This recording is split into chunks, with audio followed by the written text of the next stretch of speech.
WhatsApp guys ನಡು ಸೋಮಶೇಖರ್ ಫೆನ್ಸಿಮ್ಗೂ ತುಂಬ ಸ್ವಾಗತ. ಇವತ್ತಿನ ಈ ಒಂದು ಟೆಕ್ನೋ ಕಡೆಯಿಂದ ಫ್ಯಾಂಟಮ್ 9 ಅಂತ ಒಂದು ಹೊಸದಾಗಿ ಸ್ಮಾರ್ಟ್ ಫೋನ್ನ ಅನ್ಬಾಕ್ಸಿಂಗ್ ಮಾಡಿ ಇದ್ರ ಬಗ್ಗೆ ನನ್ನ ಮೊದಲ ಇಂಪ್ರೆಷನ್ ನಿಮ್ಮ ಜೊತೆ ಶೇರ್ ಮಾಡ್ತಾ ಇದ್ದೀನಿ.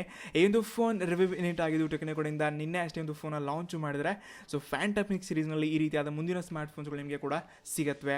ಸೊ ಬ್ಲ್ಯಾಕ್ ಕಲರ್ಲಿ ಬಾಕ್ಸ್ ನಾನು ಇವಾಗ ಓಪನ್ ಮಾಡ್ತಾ ಇದ್ದೀನಿ. ಓಪನ್ ಮಾಡಿದ ತಕ್ಷಣ ನಮಗೆ ಒಂದು ಫ್ಯಾಂಟಮ್ 9 ಸೀರೀಸ್ನ ಬಗ್ಗೆ ಎಲ್ಲ ಒಂದು ಡೀಟೇಲ್ಸ್ಗಳನ್ನ ಒಂದು ಕಾರ್ಡಲ್ಲಿ ತಿಳಿಸ್ಕೊಟ್ಟಿದ್ದಾರೆ. ಇದನ್ನು ಫಟಾಫಟ್ ಓಪನ್ ಮಾಡೋಣ ಅಂತೆ. ಬಾಕ್ಸ್ನ ಮೇಲೆ ಟೆಕ್ನೋ ಫ್ಯಾಂಟಮ್ 9 ಅಂತಂದರೆ ಮತ್ತು ಮೈನ್ ಹೈಲೈಟ್ ಆಗಿ ಇನ್ ಸ್ಕ್ರೀನ್ ಫಿಂಗರ್ ಪ್ರಿಂಟ್ನ ತಿಳಿಸ್ಕೊಟ್ಟಿದ್ದಾರೆ. ಇನ್ನು ಹಿಂದಿನ ಭಾಗ ಇದ್ರ ಬಗ್ಗೆ ಎಲ್ಲ ಒಂದು ಮೇನ್ ಫೀಚರ್ಸ್ ಇರೋ ಒಂದು ಡೀಟೇಲ್ಸ್ಗಳನ್ನ ತಿಳಿಸ್ಕೊಟ್ಟಿದ್ದಾರೆ. ಸೊ ನಾನಿವಾಗ ಬಾಕ್ಸ್ನ ಓಪನ್ ಮಾಡ್ತಾ ಇದ್ದೀನಿ. ಬಾಕ್ಸ್ನ ಒಳಗಡೆ ಮತ್ತೊಂದು ಚಿಕ್ಕ ಬಾಕ್ಸ್ನ ನೋಡ್ತಾ ಇದ್ವಿ. ಇದ್ರೊಳಗಡೆ ಮೇ ಬಿ ಕೇಸ್ ಕವರ್ ಇದೆ ಅಂದ್ಕೊಳ್ತಾ ಇದ್ದೀನಿ. ಐ ಥಿಂಕ್ ಓಕೆ, ಇದು ಒಂದು ಬ್ಲ್ಯಾಕ್ ಕಲರ್ನ ರಬ್ಬರ್ ಕೇಸ್ ಕವರ್ನ ಕೊಡಿದ್ದಾರೆ. ಇದು ತುಂಬ ಇಂಟ್ರೆಸ್ಟಿಂಗ್ ಇದೆ. ಕಲರ್ ನನಗೆ ಇಷ್ಟ ಆಯಿತು ಮತ್ತು ಹಳೆಯ ಕವರ್ಗಿಂತ ಸ್ವಲ್ಪ ಇಂಟ್ರೆಸ್ಟಿಂಗ್ ಇದೆ. ಇದು ಬಿಟ್ಟರೆ ಮೇನ್ ಡಿವೈಸ್ನ ನೋಡ್ತಾ ಇದ್ವಿ. ಈ ರೀತಿಯಾಗಿ ನಿಮಗೆ ಡಿವೈಸ್ ಕಾಣ್ತಾ ಇರ್ಬೋದು ಒಳಗಡೆ. ಸೊ ಇದನ್ನ ಸೈಡ್ ಗಿಡೋಣ. ಇನ್ನು ಇದನ್ನು ಬಿಟ್ಟರೆ ನಮಗೆ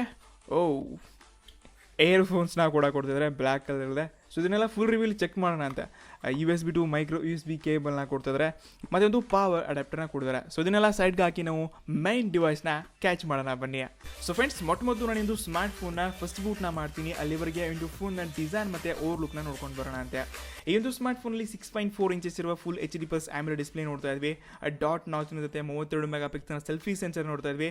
ಹಿಂದಿನ ಭಾಗ ಟ್ರಿಪಲ್ ಕ್ಯಾಮ್ರಾ ಮತ್ತು ಕ್ವಾಡ್ LED ಫ್ಲಾಶ್ನ ನೋಡ್ತಾ ಇದ್ವಿ. ಇದ್ರ ಬಾಡಿ ಮತ್ತು ಇದರ ಒಂದು ಡಿಸೈನ್ ಎಲ್ಲ ಪ್ಯೂರ್ ಪ್ಲಾಸ್ಟಿಕ್ ರೆಡಿ ಆಗಿರೋದು, ಬಟ್ ಪಾಲಿಕಾರ್ಬನೇಟ್ 3D ಡಿಸೈನ್ನ ನೋಡ್ತಾ ಇದ್ವಿ.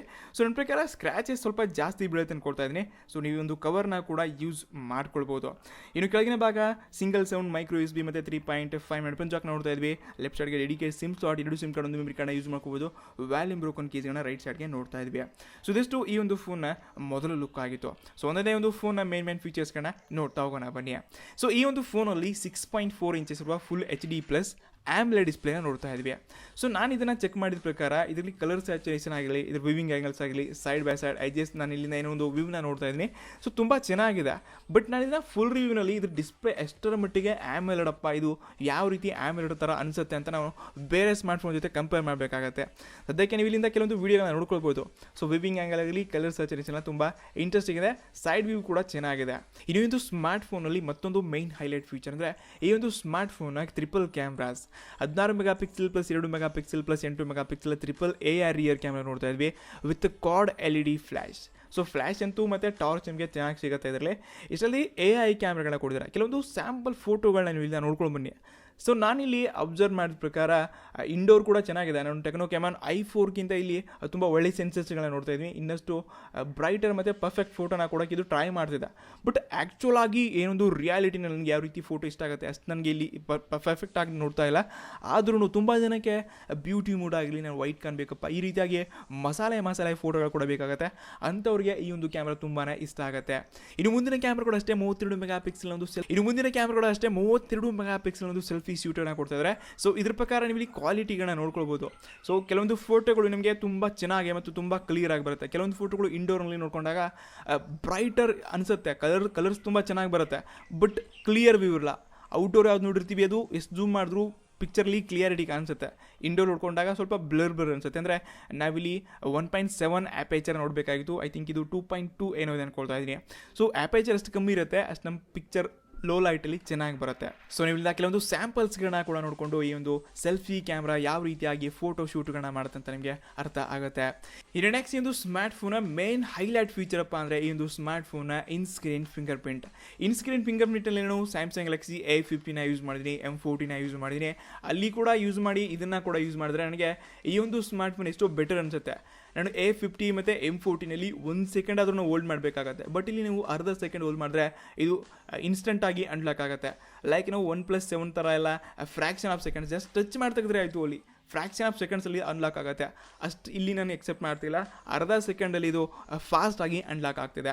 ಅಷ್ಟೇ ಅಲ್ಲದೆ ನಿಮಗೆ ಫೇಸ್ ID ಕೂಡ ಇಲ್ಲಿ ತುಂಬ ಚೆನ್ನಾಗಿ ಕೆಲಸ ಮಾಡುತ್ತೆ. 10,000 ರೂಪಾಯಿನಲ್ಲಿ ಯಾವುದೇ ಸ್ಮಾರ್ಟ್ಫೋನ್ ನಾರ್ಮಲಾಗಿ ಇನ್ಸ್ಟೆಂಟಾಗಿ ಅನ್ಲಾಕ್ ಆಗುತ್ತೆ. ಅದೇ ರೀತಿಯಾಗಿ ಇಲ್ಲಿ ಕೂಡ ನೋಡ್ತಾ ಇದ್ವಿ. ಇನ್ನು ಈ ಒಂದು ಸ್ಮಾರ್ಟ್ ಫೋನಲ್ಲಿ ನನಗೆ ಸ್ವಲ್ಪ ಡಿಸಪಾಯಿಂಟ್ಮೆಂಟ್ ಆಗಿದ್ದು ಈ ಒಂದು ಸ್ಮಾರ್ಟ್ ಫೋನ್ನ ಬ್ಯಾಟ್ರಿ ಲೈಫ್. ಮತ್ತು ಇಲ್ಲಿ C ಪೋರ್ಟ್ನ ಕೊಡ್ತಲ್ಲ, ಮೈಕ್ರೋ USB ಕೊಡ್ತಾ ಇದ್ದಾರೆ 15,000 ರೂಪಾಯಿಗೆ. ಮತ್ತು ಫಾಸ್ಟ್ ಚಾರ್ಜಿಂಗ್ ಕೂಡ ಸಪೋರ್ಟ್ ಆಗ್ತಿಲ್ಲ. ಸೊ ನನಗೆ ಈ ಪ್ರಕಾರ 4,000 ಬ್ಯಾಟ್ರಿ ಆದರೂ ಕೊಡಬೇಕಾಗಿತ್ತು. ಅಥವಾ ಸಿ ಫೋರ್ಟ್ ಮತ್ತು ಫಾಸ್ಟ್ ಚಾರ್ಜಿಂಗ್ ಅದ್ರ ಕೊಡಬೇಕಾಯ್ತು. ಎರಡರಲ್ಲಿ ಯಾವುದಾದ್ರು ಒಂದು ಕೊಡ್ತಿದ್ರೆ ಇನ್ನಷ್ಟು ಇಂಟ್ರೆಸ್ಟಿಂಗ್ ಇರ್ತಿತ್ತು. ಇನ್ನೊಂದು ಫೋನಲ್ಲಿ ಡೆಡಿಕೇಟ್ ಸಿಮ್ ಸ್ಲಾಟ್ನ ಜೊತೆ 2 ಸಿಮ್ ಕಾರ್ಡ್ಗಳನ್ನ ಮತ್ತು 1 ಮೆಮರಿ ಕಾರ್ಡ್ಗಳನ್ನ ಯೂಸ್ ಮಾಡ್ಕೊಳ್ಳುವಂಥದ್ದು. ಮತ್ತೊಂದು ನನಗೆ ಡಿಸಪಾಯಿಂಟ್ಮೆಂಟ್ ಅಂದರೆ ಒಂದು ಸ್ಮಾರ್ಟ್ ಫೋನ್ನ ಪ್ರೊಸೆಸರ್ ಹೀಲಿಯೋನ P35 ಕೊಡಿದ್ದಾರೆ. 2.3 GHz 12 nanometerಲಿ ರೆಡಿ ಆಗಿರುವಂಥ ಸ್ನ್ಯಾಪ್ಡ್ರ್ಯಾಗನ್ 660 ಮತ್ತು 625ಗೆ ಕಾಂಪಿಟೇಟ್ ಕೊಡುವಂಥ ಒಂದು ಹೀಲಿಯೋನ P35 ಪ್ರೊಸೆಸರ್ ನೋಡ್ತಾ ಇದ್ವಿ. ಸೊ ನನ್ನ ಪ್ರಕಾರ ಇದು ಹೀಲಿಯೋ P35ಗಿಂತ ಆ್ಯಕ್ಚುಲಿ ನೀವು ಸ್ನ್ಯಾಪ್ಡ್ರ್ಯಾಗನ್ 660ನೇ ಕೊಟ್ಟಿದ್ರೆ ನಾನು ಇದಕ್ಕೆ ಓಕೆ ಅನ್ಕೊಳ್ತಾ ಇದ್ದೆ. ಬಟ್ ಪ್ರೊಸೆಸರ್ ಮಾಮೂಲಾಗಿ ಸ್ವಲ್ಪ ನಾನು ಡಿಸಪಾಯಿಂಟ್ಮೆಂಟ್ ಆಗ್ತಿದ್ದೀನಿ ಅನ್ಕೊಳ್ತಾ ಇದ್ದೀನಿ. ಮತ್ತು 15,000 ರೂಪಾಯಿಗೆ ಮಾರ್ಕೆಟ್ನಲ್ಲಿ ಬೇರೆ ಸ್ಮಾರ್ಟ್ ಫೋನ್ಸ್ಗಳಿರುವಾಗ ಸ್ನ್ಯಾಪ್ಡ್ರ್ಯಾಗನ್ 675 ಜೊತೆ ಬರ್ತಾ ಇವೆ. ಬಟ್ ನನಗೇನು ಗೊತ್ತಾ, ಈ ಒಂದು smart phone 6GB 128GB variant ಜೊತೆ ಬರ್ತಾ ಇದೆ.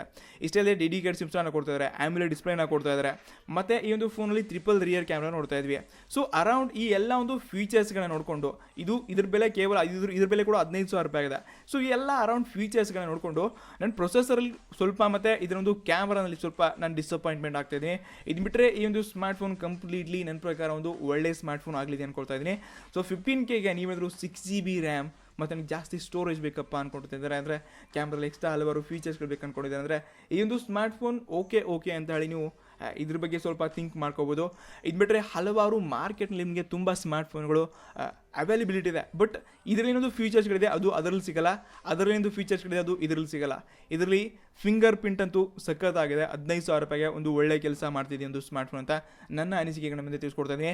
ಇಷ್ಟೇ ಅಲ್ಲದೆ ಮುಂದಿನ ದಿನಗಳಲ್ಲಿ ಇದರಲ್ಲಿ ಫುಲ್ ರಿವ್ಯೂ ನಾನು ಮಾಡ್ತಾ ಇದ್ದೀನಿ. ಆ ಒಂದು ವಿಡಿಯೋ ನೋಡಿ ಆಮೇಲೆ ಈ ಒಂದು ಸ್ಮಾರ್ಟ್ ಫೋನ್ ಬಗ್ಗೆ ಜಾಸ್ತಿ ತಲೆ ಕೆಡಿಸ್ಕೊಳ್ಬೋದು.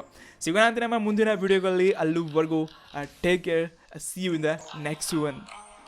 Peace.